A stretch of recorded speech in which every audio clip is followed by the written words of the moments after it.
Hello, my name is Deb Simpson. I'm a recreation programmer with the City of Campbell River. Welcome to the solo cooking program.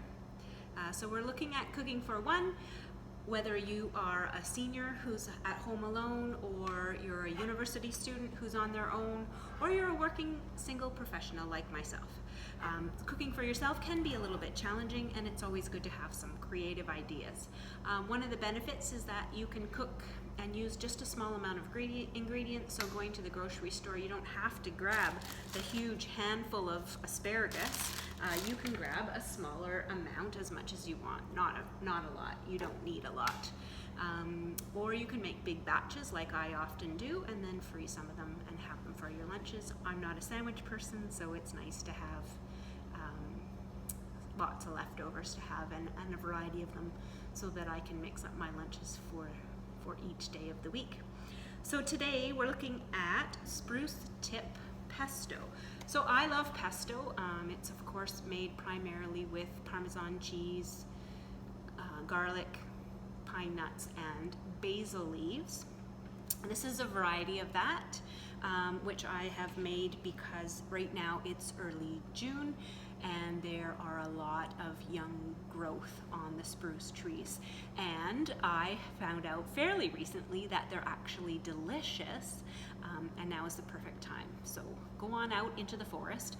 I would recommend that you don't really find any from in the urban areas, that you find them out on the trails. And I also advise that you take from a more mature tree, because then the tree, you're not depleting the tree from its chance to grow. And of course, take from as many different trees as possible to preserve the trees. So this is kind of what it looks like. So you've got the dark green, and then at the end it turns into a young light green, and it's new growth. And you can see up here, the branch that it's on, the needles are on, you don't want to eat that stuff. The branch is going to taste quite resiny and woody, but down here it's quite nice. Try to avoid the little orangey browny pieces that is the casing that the new growth was originally in. Try to avoid that. So I've got a good amount here. I'm going to pick through them a little bit, so that I don't get any that have, look a little strange or have the brown casings on them. But I'm going to put probably, I'd say, about maybe a cup or so into this food processor. This is an older style food processor, but it is die hard. It never dies. One of the things that's really great about the spruce tips, if you haven't tried them before, is that it tastes a little bit nutty and quite lemony. It reminds me a lot of lemon. So it's supposed to be excellent for you, really good for vitamin C. So nice for, you can dry it out and make it into a tea and use it to help you if you've got a sore throat. Or you can just eat it like this. I do. Anywhere that you would use rosemary in a recipe, you can substitute in the spruce tips. Of course, you obviously are looking for, spruce tips that are delicious, that are young. You don't want the darker leaves, you want the bright green. It's quite noticeable when you see them on the trees out in the forest. I'm a hiker, so I see them a lot when I'm out and about in the woods. So hopefully you do that too with yourself or your friends or your family, whoever is in your circle at this moment with the COVID environment. Yeah, you can eat them just plain like this, or you can use them, like I said, to substitute for rosemary, or for this recipe in particular.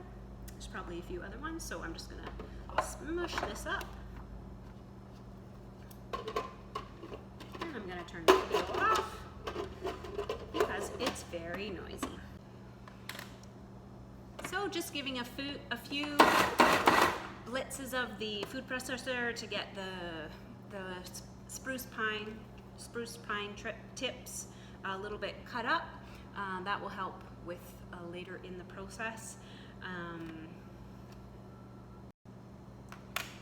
So we're just blitzing the pine nuts in the food processor. I do recommend that you soak your pine tips, your spruce tips before you use them, and of course definitely wash them. I obviously wouldn't pick very low branches from the tree, because those are probably the branches where the animals might have done things that you don't want to eat. And I also wouldn't do them in the urban areas where you know, there's smog and things like that. So I personally prefer to get my spruce tips from out in the woods when I'm on a hike or off wandering in the forest and having a walk around. But they are delicious, as I said. If you come across a tip and it's still got some of the brown, woody kind of branch underneath it, I wouldn't use that. I generally, when I pick them, I just try and pick the young green part. And then, of course, when I'm putting it into the food processor, it is the same thing. In addition to the spruce tip pesto, we're also making a stir fry, so that will go into the pesto. So the stir fry is made of cashew nuts, red pepper, snow peas, so the sugar peas that you would find in Chinese food a lot, some mushrooms, and a red pepper. And I happen to have asparagus on hand, and I don't need very much for the other recipes, so I am going to add asparagus to my recipe, which isn't normal. And again, I do often make this with the basil pesto, so you're welcome absolutely to make basil pesto, just regular pesto, and use that for the same stir fry. It's quite nice. It's very lovely. And you know, it's also possible to make pesto vegan, and so to do that you would take out the Parmesan cheese, and you can substitute nutritional yeast in order to do that, to make it vegan. It has that nutty flavor that the cheese would normally do, but means that it's vegan. This recipe today is vegetarian. I'm not vegetarian, but it just so happens that I love this recipe, and it was a good one to go to. Also, I don't enjoy onions, but a red onion is also quite nice, I've heard. If you're an onion lover, you could add red onion to this stir fry. All right, so for our pesto, we've got the primary ingredient, of course, of the spruce tips.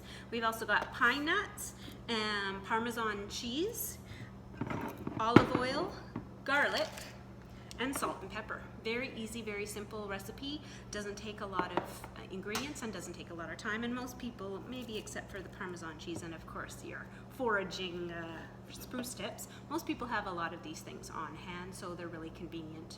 And you know, who doesn't have a good olive oil on hand? So it's great to go ahead with that. So I'm gonna add in 1 clove of garlic. I'm gonna add in probably almost all of this Parmesan cheese, a handful of pine nuts, a glug of olive oil, salt and pepper. I generally don't tend to, you know, use specific measurements with my recipes. I'm kind of a fly by the seat of my pants. Chuck it all in there and see how it tastes. Do a little taste test and make sure it's up to my snuff, up to my standards, and to go from there. So just moving along with that and kind of get things going. I'm gonna blitz up all the ingredients first. So we've got this garlic. Of course, garlic is, you know, key in lots and lots of different things. Great tasting, good for your health as well, and keeps those vampires away. Yeah, you can use a garlic press, or I tend to use a garlic press, and then I'll probably just put it into there already pressed so that it's good to go. It smells great already. I would say that garlic is probably one of my primary staples that I use for lots of different things. Pine nuts, also really good for you.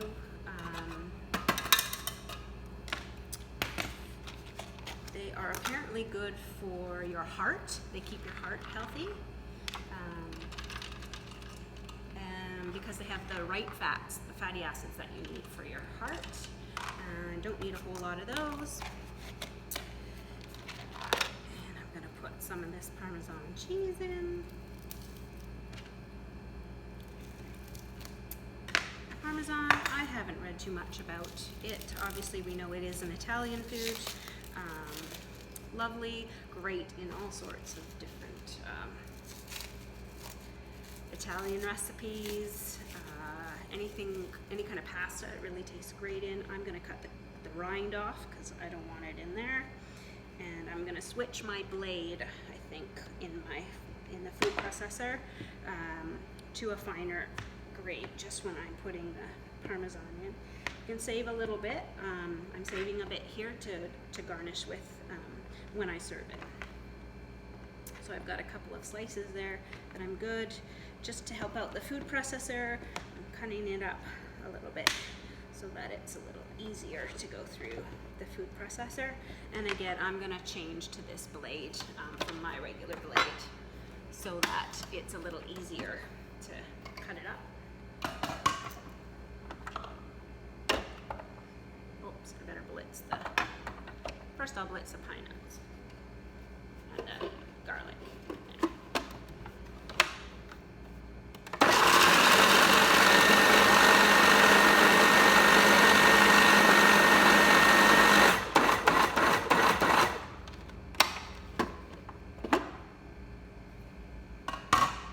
Alright, changing my blade.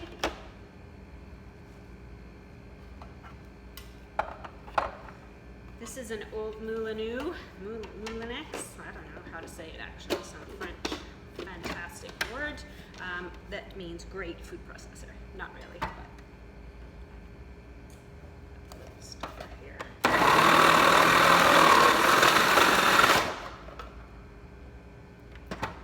Oops.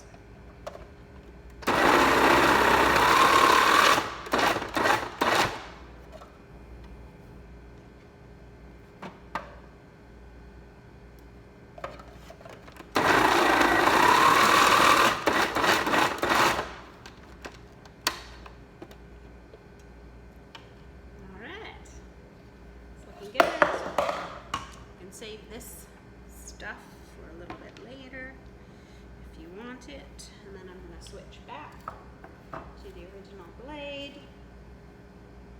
I'm going to put in some salt and pepper. Looks like actually it was probably a little bit too much Parmesan. So I'm going to add some more spruce tips and give it a try and see how it is. I've got some pepper in there. Pretty generous amount because I like some flavor. If you like hot crushed chilies, that also you can add that into the recipe. I'm not adding a whole lot of salt. Salt is lovely because it is a flavor enhancer. You know, all this time I didn't understand what salt was, but recently I learned it's a flavor enhancer, so it brings out all the really good flavors. Now because we've got this citrus and naturey, piney kind of flavor combined with the salty cheese, the lovely cracked pepper, and the pine nuts, it should be a very interesting mix. We'll give it a try and see how it tastes. And like I said, I'm going to add a few more of these babies just to give it a bit of variety and taste. Got quite a bit, so might as well give it a go, and maybe I'll have some leftovers for my lunch tomorrow. That'll be nice. Here we go. A few more in there. Okay, once you've got all of this kind of stuff going, you can then add some olive oil to taste, make it more saucy.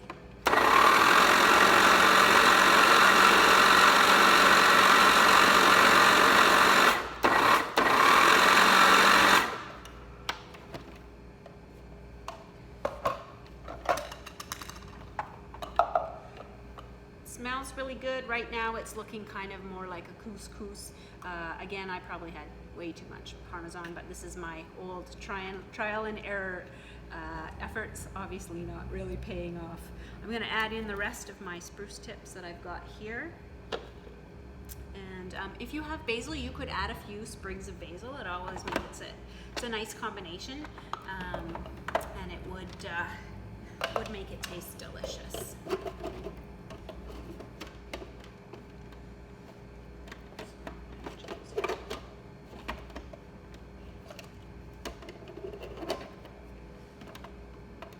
Not sure why I'm having so many troubles here.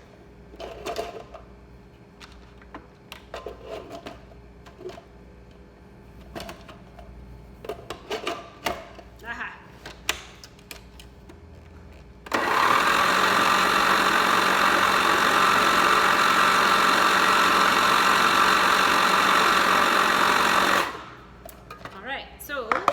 You've got that going on. It looks really good. Add this. I'm going to add that little bit of flame. I'm going to scrape in the sides to make sure I get all of that delicious and very good for you vitamin C, immune boosting, keep healthy in COVID times kind of spruce tip action going on. Then I'm going to turn it on again, and I'm going to add in the olive oil as it's as the food processor is spinning.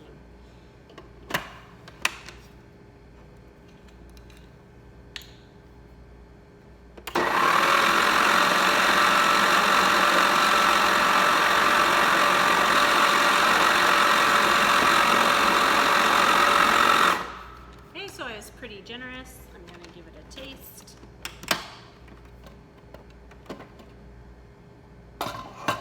It smells really great. It's looking really nice and mixed now. It's pretty pale. Excuse me, I'm using my fingers and I'll have to go wash my hands. Tastes really good. Yeah, it's perfect actually. You could add another clove of garlic if you're really garlic happy. But for me right now, it's tasting perfect actually. So that's that. I'm going to change to another kitchen where I actually have use of an oven so that we can go ahead with the cooking of the stir fry. All right, I changed my mind, so you can tell that I've washed my hands and a few dishes because I've got myself all spattered with water. But I've changed my mind, and I'm going to do a little bit of the food prep down here, and then I'll go up to the oven so that we can cook this stir fry, and you can have a look at how it looks as it's cooking. So basic ingredients: asparagus, snow peas, red pepper, mushrooms, cashews, and of course our delicious pesto. I don't know if you know, but in order to take care of asparagus, best to just bend it. Oops, I wouldn't go with that one, but bend it until it naturally breaks. And that's the part where you should do it. I'm just gonna break them off a couple of times so that I have smaller pieces in my stir fry. I don't want huge chunks. Asparagus I have not looked up actually for the first time. I haven't looked up what the benefits are of asparagus, but it is a bright green vegetable, so we know that it is good for us. And the taste is quite unique. I do like to barbecue it. You can wrap it with bacon, wipe it down with a little olive oil, or spray it with some olive oil. Really nice on the barbecue. That bacon sure adds a really nice flavor. If you're keen, you could also add a little anchovy inside for an extra flavor. But if little small fish don't turn your crank, then go ahead and skip that part. But it is delicious on the barbecue. So I've got those going on. I've got some snow peas. I'm just gonna snip off the ends here and get rid of those little tail things of these, and keep them ready to go in my stir fry. And it will be delicious. Snow peas. These ones you could grow yourself. We've got snap peas growing in the garden at my mom's house, so always really nice to have those. Very delicious, I think. These ones I've never grown, but I'm sure they're also pretty easy to grow here.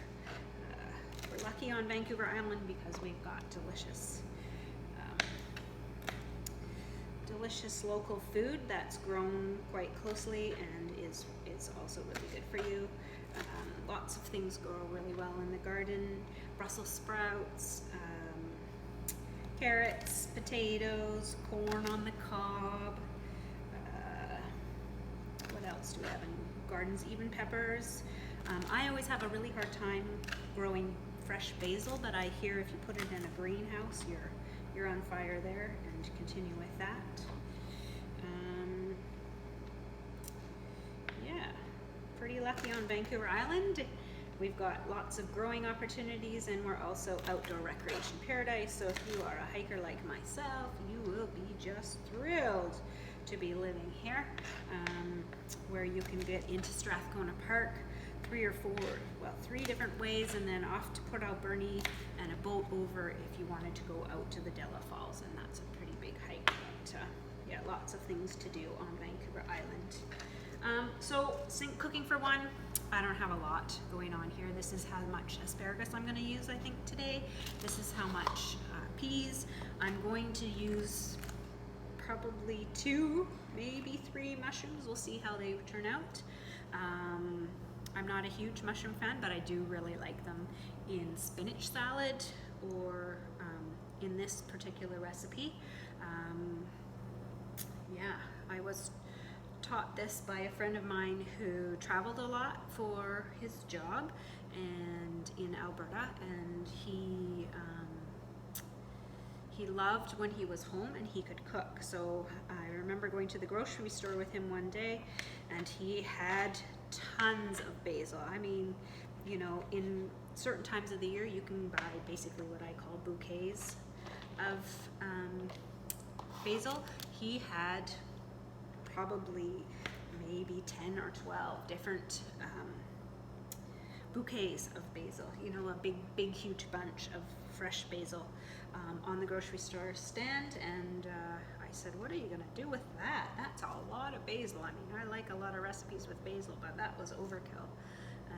And he said, oh, I'm gonna make my own pesto. And actually at that point I'd never tried pesto, but boy did he convert me with this particular recipe into a pesto lover. Pesto is really great. You can use it with pasta. You could use it as your base actually for pizza as well. If you're wanting something different from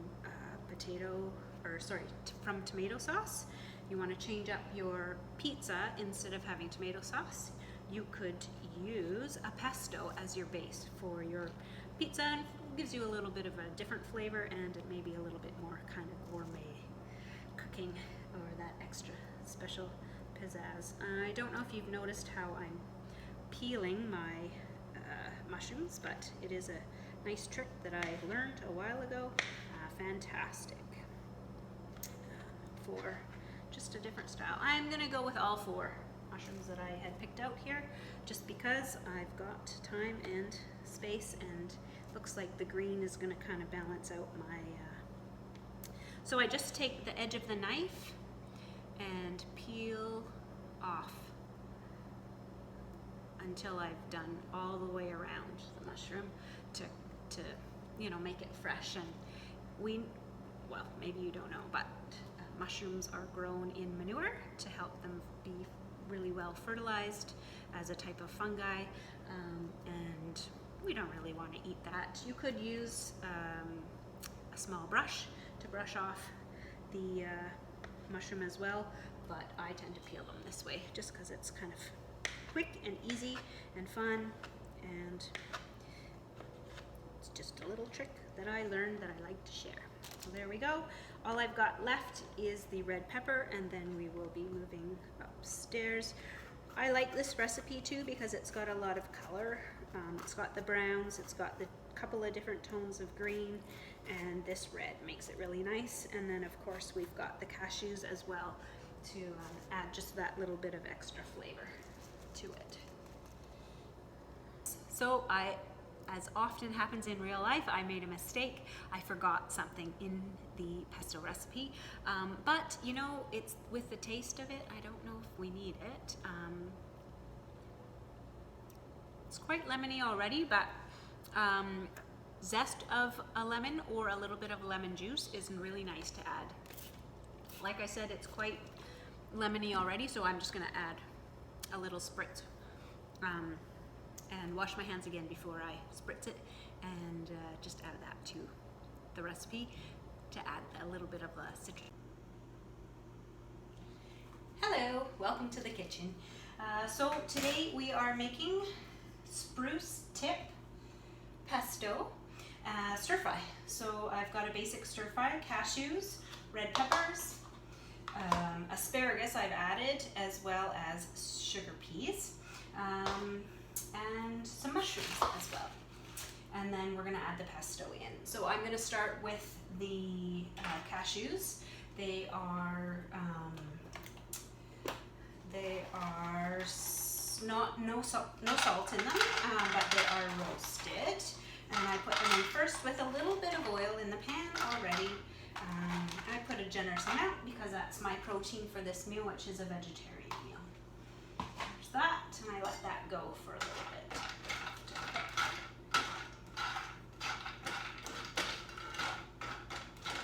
I'm in the community center, and the oven or stove has not been used for a little while. We miss having you guys all here, and we hope you are very healthy and well during this COVID time. You're practicing your keeping within your bubbles, distancing, washing your hands a lot, and taking care of your mental health as well by connecting with friends and family as you can, using Zoom, FaceTime, Skype, the phone, Messenger, whatever platform you like to do to stay in touch with those that are near and dear to your heart. But we do miss having you around and hope that you will be back at some time. Alright, so they've been cooking for a little while. They're doing really well, these cashews. I think it's time to add the vegetables. I'm going to go with my green vegetables, my asparagus and my snow peas to get them a little bit heated up.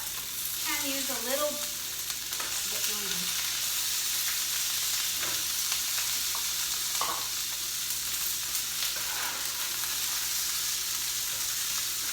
Add a little bit of water in order to allow the vegetables to steam a little bit, which is exactly what I'm going to do right now.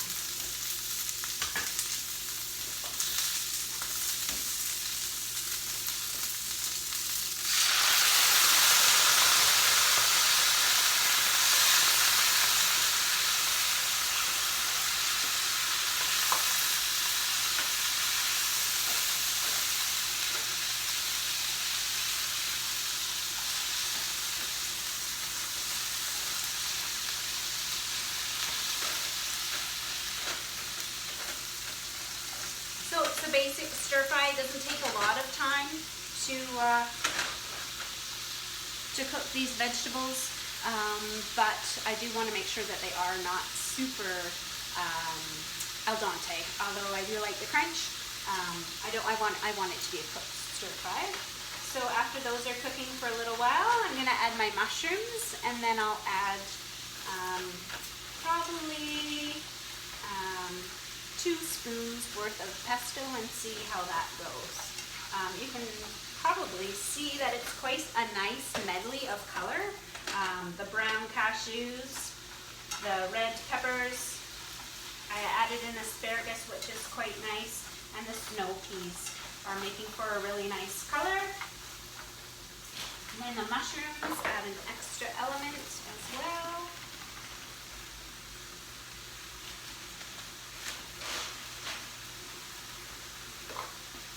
It all up. If you've got a lid, you can put again a little bit of water, put the lid on, and that will help it cook and saute up quite nicely. Alright, so this stir fry has been going for a few minutes. Looking like the vegetables are starting to get a little bit wilty and cooked. They've shrunken down quite a bit. I still think this will be probably enough actually for me for 2 meals. Quite a good portion. And now I'm just going to add the pesto in.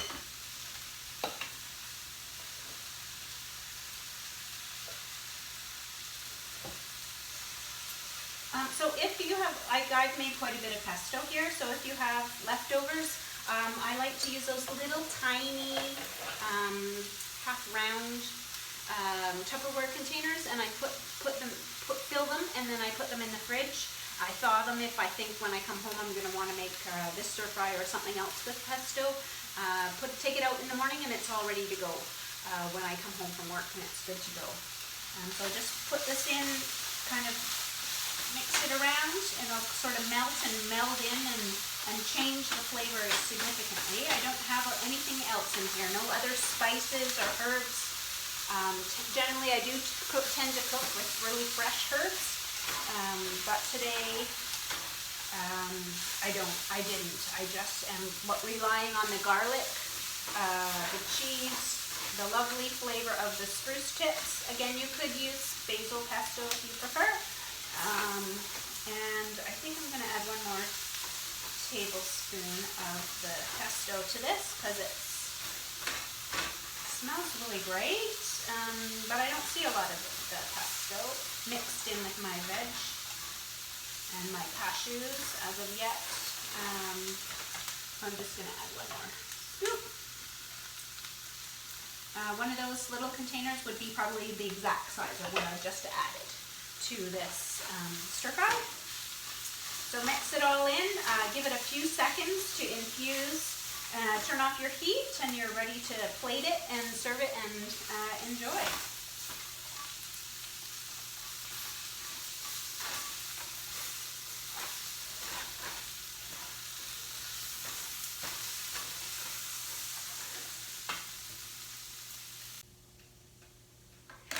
So as you can see, we've got a very delicious stir fry here. If I was going to serve this to someone who was joining me for dinner, I would probably garnish just for fun with a little bit of spruce tip so that they could try it out.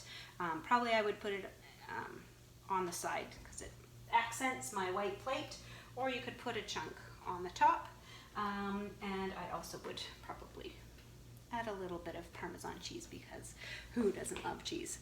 Anyway, thank you for watching the Cooking for One series. Have a very great day and stay well in this COVID time. Thanks for watching.